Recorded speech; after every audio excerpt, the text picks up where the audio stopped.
Hello everyone, welcome to quick tricks by Sahil sir YouTube channel. आज है 27 जनवरी 2024 और देखिए 27 जनवरी 2024 से करंट अफेयर के जितने भी महत्वपूर्ण एमसीक्यूज बनते हैं उन सभी को आज के इस वीडियो में डिस्कस करने वाले हैं। साथ ही साथ एडिशनल फैक्ट भी डिस्कस करेंगे जिनसे आप सभी के एग्जाम्स में क्वेश्चन बनते हैं। सो अब प्रीवियस क्लास का रिविजन कर लेते हैं। देखिए अभी जो राष्ट्रीय मतदाता दिवस मनाया गया है 25 जनवरी को मनाया गया है। दुनिया की पहली ब्लैक टाइगर सफारी ये उड़ीसा राज्य में स्थापित की जाएगी। गणतंत्र दिवस समारोह 2024 के जो चीफ गेस्ट हैं इनका नाम है इमैनुअल मैक्रोन, ये हैं फ्रांस के राष्ट्रपति। अभी कौशल विकास और उद्यमिता मंत्रालय की नई बिल्डिंग जिसका नाम है कौशल भवन, इसका उद्घाटन किया है द्रौपदी मुर्मू जी ने, जो कि हैं भारत की राष्ट्रपति। ऑस्कर 2024 के लिए नामांकित हुई film to kill a tiger के डायरेक्टर हैं निशा पाहुजा। बच्चों के लिए दुनिया का पहला मलेरिया टीका कार्यक्रम इसको शुरू किया है अफ्रीकन कंट्री कैमरून ने। मास्टर अवनीश को प्रधानमंत्री राष्ट्रीय बाल पुरस्कार से सम्मानित किया गया है। इनके संबंध है मध्य प्रदेश राज्य से। मस्जिद मोहम्मद बिन अब्दुल्लाह मस्जिद का निर्माण ये अयोध्या में किया जाएगा। अभी देखिए मैरी कॉम ने संन्यास की घोषणा की है, ये मुक्केबाज हैं और ये मणिपुर राज्य की हैं। और कनाडाई सरकार ने 22 जनवरी को अयोध्या राम दिवस घोषित किया है, जो 22 जनवरी को राम मंदिर में प्राण प्रतिष्ठा कार्यक्रम हुआ है उसके उपलक्ष्य में। अब देखते हैं आज की क्लास का जो फर्स्ट क्वेश्चन है, हाल ही में कितने व्यक्तियों को पद्म विभूषण पुरस्कार के लिए चुना गया है? तो इसका राइट आंसर है ऑप्शन ए 5।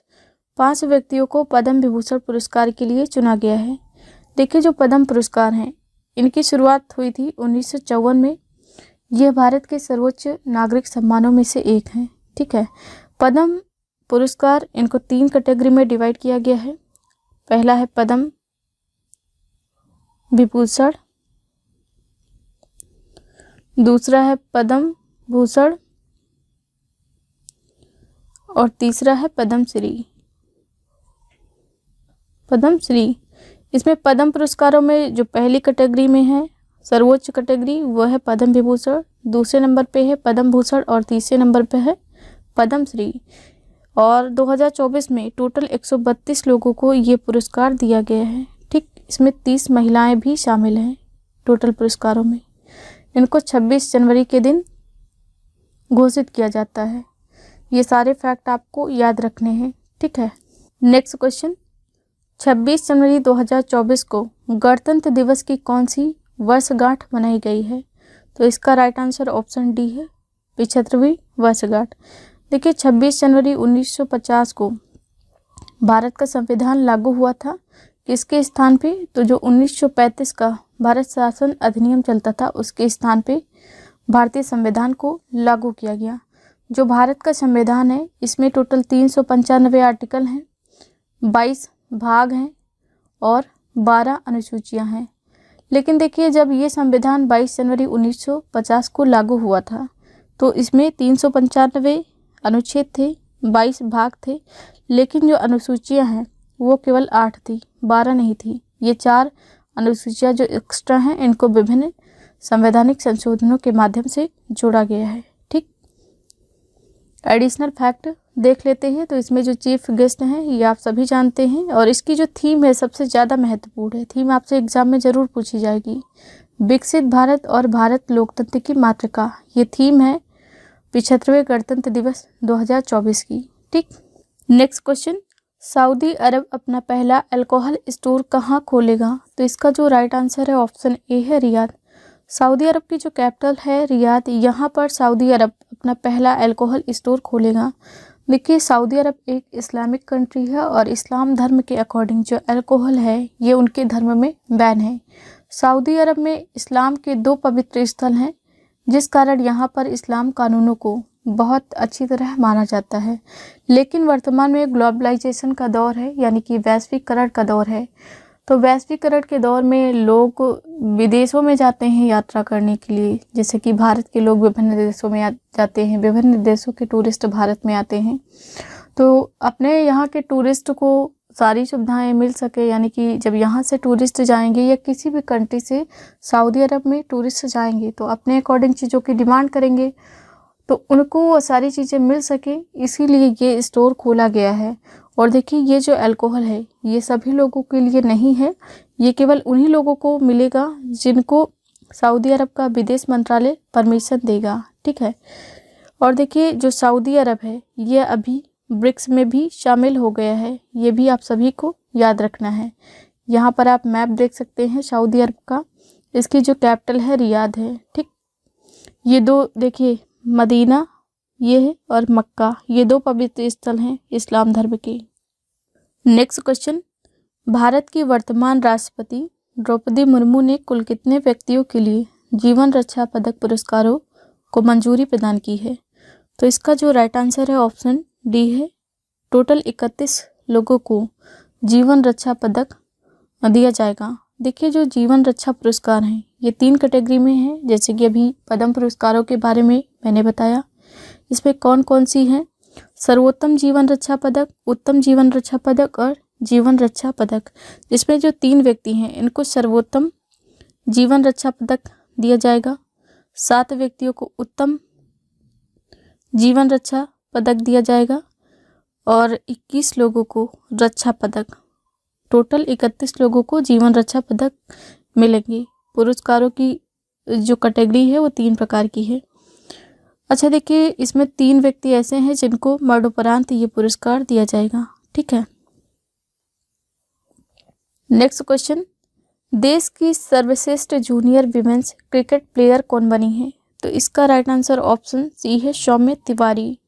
सौम्य तिवारी जो है ये देश की सर्वश्रेष्ठ जूनियर विमेंस क्रिकेट प्लेयर बन गई हैं। इमेज आप इनकी यहाँ पर देख सकते हैं। नेक्स्ट, हिमाचल प्रदेश राज्य का स्थापना दिवस कब मनाया गया है? तो इसका राइट आंसर ऑप्शन सी है 25 जनवरी। 25 जनवरी को हिमाचल प्रदेश राज्य का स्थापना दिवस मनाया गया है। हिमाचल प्रदेश के संबंध में कुछ एडिशनल फैक्ट डिस्कस कर लेते हैं। देखिए इस राज्य की स्थापना हुई है 25 जनवरी 1971 में, इसीलिए 25 जनवरी को हिमाचल प्रदेश राज्य की स्थापना दिवस के रूप में मनाया गया है। कैपिटल है शिमला। श्री सुखविंदर सिंह सुक्खू यहाँ के मुख्यमंत्री हैं। राज्यपाल हैं शिव प्रताप शुक्ल। लोकसभा सीटें 4 हैं। राज्यसभा सीटों की संख्या 3 है। 68 है विधानसभा सीटें। ऑफिशियल लैंग्वेज हिंदी है और जिलों की संख्या है 12। देखिए ये महत्वपूर्ण राष्ट्रीय उद्यान है जिनके नाम आप सभी को याद रखना है। पेन वैली, ग्रेट हिमालयन, रोहल्ला राष्ट्रीय पार्क, खीरगंगा और सिम्बाल बारा। इसमें जो सिम्बाल वाला है और ग्रेट हिमालयन पार्क, ये दोनों बहुत ही ज़्यादा एग्जाम में आते हैं। हिमाचल प्रदेश राज्य की जो राजधानी है शिमला, इसके बारे में एक फैक्ट आपको याद रखना है कि यहाँ पर राष्ट्रीय आलू अनुसंधान केंद्र लोकेटेड है, ठीक है। जनवरी मंथ में जो महत्वपूर्ण दिवस मनाए गए हैं उनको आप पढ़ेंगे पीडीएफ से, क्योंकि रोज रोज रिवाइज करने से अच्छा है कि आपको पीडीएफ में डेली दे दें और आप पढ़ लें, ठीक। नेक्स्ट क्वेश्चन, केंद्र सरकार ने बहुभाषी शिक्षा के लिए कौन सा ऐप लॉन्च किया है? तो इसका राइट आंसर है ऑप्शन बी अनुवादनी। केंद्र सरकार ने अनुवादनी एप्लीकेशन को लॉन्च किया है बहुभाषी शिक्षा के लिए। देखिए ये जो अनुवादनी एप्लीकेशन है इसका मूल उद्देश्य है स्कूल और उच्च शिक्षा पाठ्यक्रमों के जो स्टडी मटेरियल हैं उनको डिजिटल रूप में प्रोवाइड करवाना, ठीक है। इसमें जो भारतीय संविधान की 8वीं अनुसूची में जितनी भी भाषाएं हैं, जो स्टडी मटेरियल है, इन सभी भाषाओं में डिजिटल रूप से उपलब्ध करवाया जाएगा। यह जो अनुवादनी एप्लीकेशन है ये आर्टिफिशियल इंटेलिजेंस टेक्नोलॉजी बेस है, ठीक। नेक्स्ट क्वेश्चन, 42 दिवसीय महामंडल महोत्सव कहाँ शुरू हुआ है? तो इसका जो राइट आंसर है ऑप्शन सी है अयोध्या। अयोध्या में 42 दिवसीय महामंडल महोत्सव शुरू हुआ है। देखिए जो राम मंदिर में 22 जनवरी को प्राण प्रतिष्ठा कार्यक्रम था, उस कार्यक्रम के ठीक एक दिन बाद यानी कि 23 जनवरी को 42 दिवसीय महामंडल महोत्सव शुरू किया गया है। इसमें 42 दिन कलश की पूजा की जाएगी, ठीक। नेक्स्ट क्वेश्चन, गृह ज्योति योजना की शुरुआत किस राज्य में हुई है? तो इसका जो राइट आंसर है ऑप्शन सी है तेलंगाना राज्य। देखिए तेलंगाना राज्य में सभी घरों में 200 यूनिट बिजली फ्री प्रोवाइड करने के लिए इस योजना को शुरू किया गया है। मध्य प्रदेश सरकार ने मोटे अनाजों के उत्पादन को बढ़ावा देने के लिए रानी दुर्गावती अन्न प्रोत्साहन योजना की शुरुआत की है। छत्तीसगढ़ यहाँ पर 2 योजनाएं अभी शुरू की गई हैं। एक तो रामलला दर्शन योजना, जिसमें लगभग 20,000 लोगों को अयोध्या दर्शन करवाए जाएंगे प्रतिवर्ष, और इसी के साथ यहाँ पर महतारी वंदना योजना की भी शुरुआत की गई है, जिसमें महिलाओं को प्रति माह 1,000 रुपये की आर्थिक सहायता दी जाएगी। ऐसी महिलाएं जिनके घरों की जो इनकम है 1 लाख रुपए से कम है प्रतिवर्ष। इसी के साथ इनकी उम्र 23 से 60 वर्ष है और वो विवाहित हैं। ये मापदंड हैं जो कि इसमें रखे गए हैं। असम में भी देखिए मुख्यमंत्री महिला उद्यमिता अभियान का अनावरण किया गया है। नेक्स्ट एंड आज की क्लास का लास्ट क्वेश्चन है, युवा संगम चरण 3 की मेजबानी किसने की है? तो आईआईटी गुवाहाटी ने युवा संगम चरण 3 की मेजबानी की है। ये होता क्या है? तो भारतीय प्रौद्योगिकी संस्थान गुवाहाटी ने शिक्षा मंत्रालय की एक भारत श्रेष्ठ भारत पहल को बढ़ावा देने वाली युवा संगम के 3रे चरण का सफलतापूर्वक आयोजन किया है। इस प्रश्न को मैंने आप सभी के लिए एज अ होमवर्क दिया था। बहुत से स्टूडेंट ने इसका सही जवाब दिया है। हाल ही में किसे रिकॉर्ड 8वीं बार Balkan athlete of the year चुना गया है? तो इसका राइट आंसर ऑप्शन ए है, नोवाक जोकोविच। इनको भी रिकॉर्ड 8वीं बार Balkan athlete of the year के रूप में चुना गया है। आज का क्वेश्चन ऑफ द डे है, किसको मरणोपरांत तेंजिंग नोर्गे सम्मान दिया गया है? इस प्रश्न का आंसर लिखना है आप सभी को कमेंट सेक्शन में। सो देखिए, ये रही मेरी आज की क्लास। आई होप वीडियो आप सभी को पसंद आया होगा। वीडियो पसंद आए तो लाइक करें, शेयर करें, कमेंट सेक्शन में अपना फीडबैक जरूर लिखें। Thank you so much for watching this. Have a nice day. See you soon with the next video.